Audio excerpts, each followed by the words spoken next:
শুরু করার আগে আমি একটু মৌকে নিয়ে একটু কথা বলি। এই জায়গায় যে সঞ্চালকের ভূমিকাটা পালন করে তার জন্য কাজটা যথেষ্ট কঠিন। ঠিক যেভাবে যারা আমার সাংবাদিক ভাইয়েরা যারা আজকে ক্যামেরা নিয়ে আছে, যারা আজকে আমরা আমাদের দায়িত্ব পালন করার জন্য এখানে এসেছি, কোম্পানি থেকে যারা আছে, সবার কাজ সবার জন্য ইম্পর্টেন্ট, সবার কাজ কঠিন। তো চলেন আমরা একটা তালি দিয়ে একজন আরেকজনকে অ্যাপ্রিশিয়েট করি।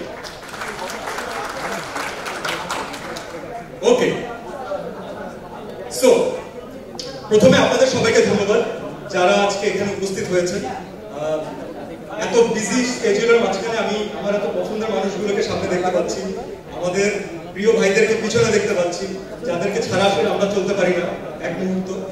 তো আপনাদের সবাইকে ধন্যবাদ এবং আরেকটা বিশেষ ধন্যবাদ টাইলক্সকে কেন ধন্যবাদ দিলাম সেটা পরে আসি। আগে আসি, আমরা ব্যক্তি জীবনে আমরা আসলে খুব কম মানুষ জানি যে টয়লেট একটা ট্রল এলিমেন্ট মাঝে মাঝে মনে হয় যে টয়লেট ডে নিয়ে কথা বলার কি আছে। টয়লেট ডে নিয়ে কথা বলার কিছু নেই আপনার কাছে, আমার কাছে, অথবা আমাদের বন্ধু বান্ধবদের কাছে। তার কারণ হচ্ছে আমাদের একটা প্রপার হাইজিনিক টয়লেটের অ্যাক্সেস আছে। আপনি, আমি পার্টিকুলারলি আমি বলবো যে আমার ফিমেল কলিগরা, আমরা সবসময় কাজে গেলে যখন ঢাকার বাইরে যাই, আমরা সবসময় কিন্তু দেখি যে নিজেদের জন্য আমরা তো যে কোনো জায়গায় ট্রাই করি যে অ্যাডজাস্ট করে নিই, কিন্তু আমাদের যারা ফিমেল কলিগ আছেন তাদের কিন্তু টয়লেটটা খুব ইম্পর্টেন্ট একটা এলিমেন্ট। এবং আমরা ডিরেক্টরদেরকে আমাদের টিমকে রিকোয়েস্টও করি যেন টয়লেটটা অ্যাটলিস্ট হাইজিনিক থাকে। তার কারণটা কি বলি? কারণ হচ্ছে যেটা আমাদের কাছে খুব সহজ একটা নেসেসিটি, সেটা বাংলাদেশের প্রত্যন্ত অঞ্চলে বাংলাদেশের ম্যাক্সিমাম মানুষের কাছে এখনো লাক্সারি। আমাদের এখনো সবার সেই ফাইন্যান্সিয়াল সিচুয়েশন দাঁড়ায়নি যে আমরা একটা সুন্দর টয়লেট, একটা হাইজিনিক টয়লেট এনশিওর করতে পারবো, যার মাধ্যমে রোগ জীবাণু ছড়াচ্ছে, খুব স্বাভাবিক বিষয়।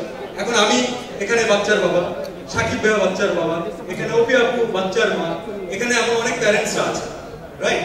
তো আমরা নিজেরাও দেখি যখন আমরা আমাদের জন্য কোনো কিছু একটা কিনতে যাই অথবা কোনো একটা কিছু নিতে যাই, তার থেকে বাচ্চার জন্য যখন কিছু করি সেটা নিয়ে আমাদের বেশি কনসার্ন থাকে। তো যেটা আপনার স্বাস্থ্য ঝুঁকি দিবে, যেটাতে আপনি নিজে সেফ রাখেন, একবার চিন্তা করে দেখুন বাংলাদেশের মানুষের জন্য প্রত্যন্ত অঞ্চলে বাচ্চাদের সিচুয়েশনটা কি, স্বাস্থ্য ঝুঁকিটা আসলে কোন জায়গায় চলে যাচ্ছে। চলুন আমরা এখন এটাকে কানেক্ট করি। কিভাবে কানেক্ট করব? আমাদের সিচুয়েশন ফাইন্যান্সিয়ালি আনসলভেন্ট ছিল, এটা মেনে নিতে হবে প্রত্যন্ত অঞ্চলে। তার উপরে নতুন অ্যাড হয়েছে বন্যা পরিস্থিতি, এবং আমি শিওর যে আপনারা সবাই জানেন যে এই বন্যায় অনেকে কিন্তু তার অনেক ঘরবাড়ি হারিয়েছেন, অনেকে তাদের প্রপার যে ওয়াশরুমের জন্য যে যতটুকু তাদের বরাদ্দ ছিল, তাদের জায়গা ছিল, সেটা অনেকে হারিয়েছে। তো এখন সলিউশন হচ্ছে আমাদের সবার একসাথে কাজ করা। কিভাবে আমরা করতে পারি? প্রথম একটা ধন্যবাদ দিয়েছিলাম টাইলক্সকে, মনে আছে? এখন আসছে সেই প্রশ্ন। টাইলক্স একটা খুব সুন্দর উদ্যোগ নিয়েছে, যেটা আমার মন থেকে মনে হচ্ছে আমাদের সবার একসাথে অ্যাপ্রিশিয়েট করা দরকার। এই বন্যা দুর্গত যারা আছেন এবং যারা সুবিধা বঞ্চিত আছেন তাদের জন্য টয়লেট নির্মাণে সাহায্য করতে যাচ্ছে টাইলক্স। সো আমি আমার ব্র্যান্ডের জন্য একটা তালি চাচ্ছি আপনাদের সবার কাছে। Thank you so much.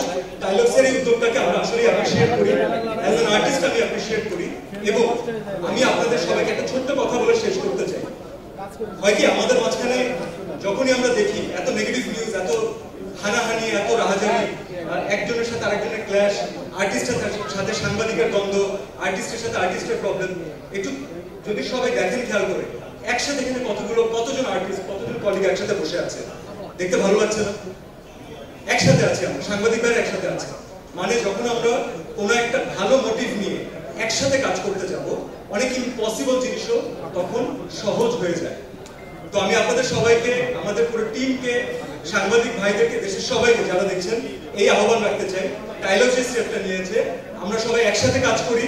এটা তো টয়লেট ইজ জাস্ট স্টেপ মানুষের জন্য কাজ করার জন্য, এরকম কাজের অভাব নেই, খুঁজলে অনেক পাওয়া যাবে। আসুন আমরা সবাই একসাথে কাজ করি, সুন্দর একটা বাংলাদেশ নির্মাণ করি। Thank you so much.